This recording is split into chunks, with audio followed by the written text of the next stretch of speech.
Shalom Bapak Ibu Saudara sekalian, selamat pagi. Kembali kita bertemu lagi dalam renungan pada pagi hari ini.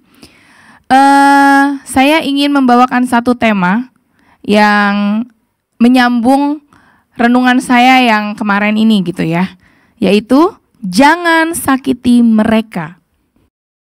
Bapak Ibu Saudara, saya mau ambil ayatnya di dalam Efesus 6 ayat yang keempat. Dan kamu bapak-bapak, janganlah bangkitkan amarah di dalam hati anak-anakmu, tetapi didiklah mereka di dalam ajaran dan nasihat Tuhan. Hari ini saya mau ceritakan tentang ayah saya. Bapak Ibu Saudara, saya sangat bersyukur sama Tuhan diberikan satu anugerah bahwa saya lahir dalam keluarga yang begitu mencintai saya. Saya mau fokus cerita soal papa saya. Bagaimana dari saya kecil sampai saya besar, bahkan sampai saya sudah menikah, banyak hal yang beliau ajarkan kepada saya.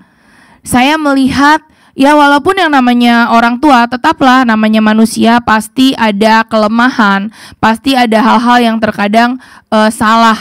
Tapi hampir sebagian besar dari hidup papa saya, bagaimana beliau membesarkan saya dan bagaimana beliau mendidik saya gitu secara pribadi. Saya melihat bahwa apa yang dia ajarkan itu semua sesuai dengan firman Tuhan.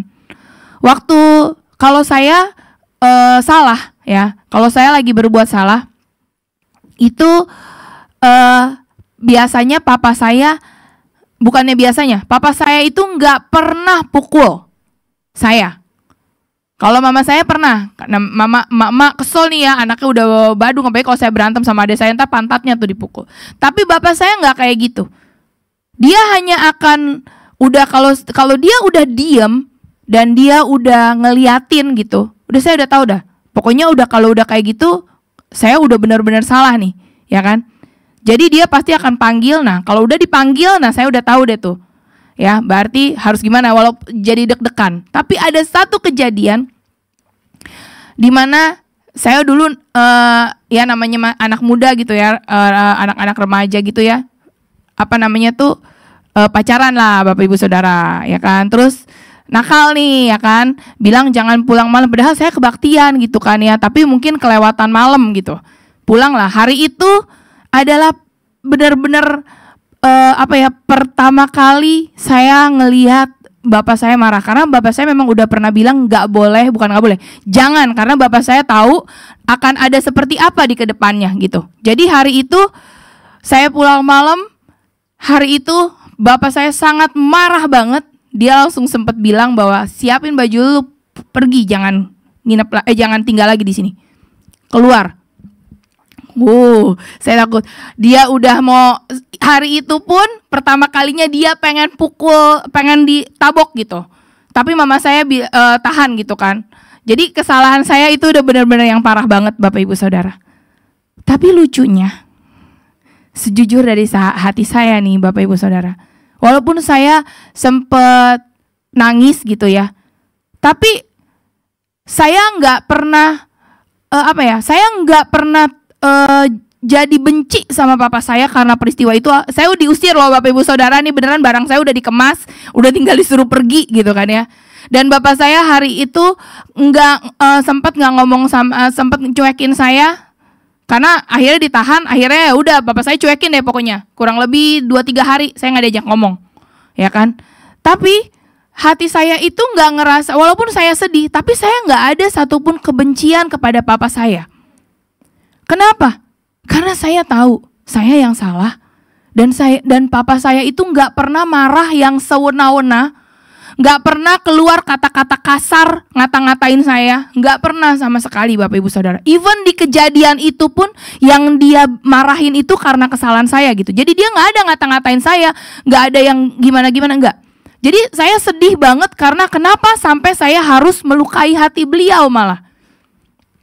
Dan itu satu pukulan buat saya. Dan kenapa hal itu bisa terjadi gitu? Kenapa mungkin kalau orang lain bisa sampai marah sama bapaknya, bisa benci, tapi saya jujur saya nggak kayak gitu. Kenapa? Karena saya tahu yang dilakukan ayah saya itu karena dia terlalu sayang sama saya. Dia gak mau saya tuh sampai kenapa-napa, sampai rusak hidupnya, sampai ngaco hidupnya. Dia tuh gak mau kayak begitu. Makanya ayat ini, hai bapak-bapak, jangan bangkitkan amarah di dalam hati anak-anakmu. Bukan berarti bapak-bapak gak boleh marahin anaknya, kalau anaknya salah jangan ditegur. Enggak, bukan kayak gitu Bapak Ibu Saudara. Waktu bapak-bapak itu menegur anaknya, apa yang pernah dia tabur sebelum-sebelumnya? Apakah dia begitu karena dia memang benci juga sama nih anak karena nyusahin melulu gitu kan? Atau apa? Tapi kalau dia waktu pas dia marah sama anak itu karena dia tahu waktu dia marah anak ini melakukan kesalahan dan dia gak mau anak ini tuh sampai kenapa-napa gitu kan, pasti anak itu gak akan ada kebencian di dalam hatinya. Tapi kalau dari kecil udah dimarahin terus, gak jelas, gak pernah dijelasin kenapa dia salah, gak pernah dididik untuk dia mengenal Tuhan lebih dalam gitu, pasti ya Bapak Ibu Saudara, itu anak begitu pas disabet, dipukul, apalagi mungkin ada orang tua yang tipenya ngata-ngatain sampai ngutukin anaknya, bencilah dia pasti sama orang tuanya, sakitlah pasti hatinya. Tapi saya ngerasa saya mengalami bahwa bapak saya tuh bukan orang yang kayak gitu. Ya saya bangga, Tuhan kasih bapak saya yang kayak begitu. Dan apa yang beliau ajarkan, saya ingat tuh, itu benar-benar ngebekas di hati saya. Dan saya pun akan mengajar hal yang sama anak saya. Bukan berarti gak marah. Marahnya itu bukan semena-mena Bapak Ibu Saudara. Makanya kalau dia bilang membangkitkan amarah, berarti kan ada satu. Jadi gini, waktu pas orang tua itu marah, mungkin karena memang udah sebel banget sama itu anak, bukan karena mengasihi anaknya. Kan si anak juga kerasa Bapak Ibu Saudara. Makanya firman Tuhan berikutnya dia bilang, tetapi didiklah mereka di dalam ajaran dan nasihat Tuhan. Hai bapak-bapak, jangan bangkitkan amarah. Kasihi mereka, terutama kita yang mungkin punya anak masih baru lahir, masih kecil. Kasihi mereka, tapi juga jangan mereka hidup seenak-enaknya, gak pernah ditegur. Pulang malam biarin aja. Mereka minta duit banyak, gak tahu buat apa, buat ngedugem, dikasih. Itu juga salah Bapak Ibu Saudara. Bukan kayak begitu caranya mencintai anak. Tetapi dididik, dikasih tahu. Kalau dia salah, ya ditegur. Kalau dia salah, dimarahin lah. Firman Tuhan aja bilang kok, anak yang kukasihi kutegur dan kuhajar. Bahkan dia bilang sama orang tua, boleh pakai tongkat buat ngedidik anaknya.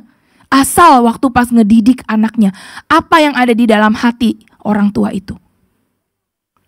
Saya gak panjangkan Bapak Ibu Saudara, tapi saya hanya ingin membagikan apa yang saya alami bersama dengan orang tua saya, bersama dengan bapak saya terutama. Saya berharap bapak-bapak, kasihi anakmu. Jangan semena-mena, jangan pukul yang gak jelas, jangan marahin yang gak jelas, apalagi sampai ngutukin mereka. Sehingga mereka akhirnya nanti akan sakit hati. Tapi didiklah mereka, kalau memang harus marah, gak apa-apa. Tapi dengan yang benar. Bahwa kamu memang mengasihi mereka dengan yang jelas. Kasih teladan seperti papa saya memberikan teladan yang benar dalam hidup saya. Saya mengajak bapak-bapak, yuk mari belajar. Mari kita berdoa. Bapak, hari ini aku berdoa khusus untuk setiap bapak-bapak yang ada Tuhan, yang mendengar firman Tuhan pada pagi hari ini. Bapak, berikan mereka hati yang benar-benar seperti Tuhan, yang mengasihi anak mereka, bukan cuman menggampangkan segala sesuatu, tetapi mereka mendidik dan mengasihi, sehingga waktu mereka mengajar, anak-anak yang mereka ajar dan mereka didik menjadi anak-anak yang takut akan Allah. Hati bapak-bapak biar Tuhan juga jamah, supaya hati mereka benar-benar seperti hati Tuhan. Kalau ada luka juga di hati para bapak-bapak, aku berdoa di dalam nama Yesus, Engkau sembuhkan hati para bapak-bapak. Kalau mungkin mereka pernah diperlakukan tidak adil oleh ayah mereka juga, ampuni Tuhan, biar mereka juga boleh melepaskan pengampunan, sehingga mereka boleh membereskannya Tuhan. Dan mereka boleh mengasihi Tuhan, anak-anak mereka mendidik dengan benar. Terima kasih Tuhan. Hanya di dalam nama Yesus kami berdoa dan mengucap syukur. Haleluya. Amin.